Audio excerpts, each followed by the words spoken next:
హైదరాబాద్లో అంకుర hospital fake doctor వివాదంపై మియాపూర్ సీఐ క్రాంతికుమార్ స్పందించారు. తెలంగాణ మెడికల్ యాక్ట్ ప్రకారం దర్యాప్తు చేస్తున్నామని తెలిపారు. ఉక్రెయిన్లో ఎంబీబీఎస్ చేసినట్టుగా సర్టిఫికెట్స్ ఉన్నాయని, అవి ఫేక్ నిజమా అనేది విచారణ జరుగుతోందన్నారు.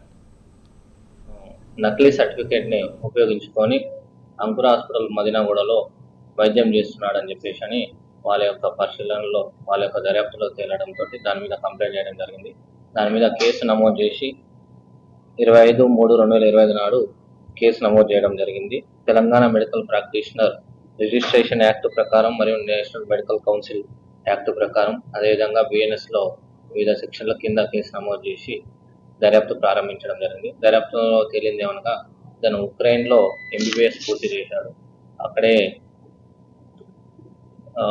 పీడియాట్రిక్స్ కూడా పీజీ కంప్లీట్ చేయడం జరిగింది. అది కంప్లీట్ అయిన తర్వాత రూల్స్ ప్రకారం అతను ఇక్కడ తెలంగాణ మెడికల్ కౌన్సిల్లో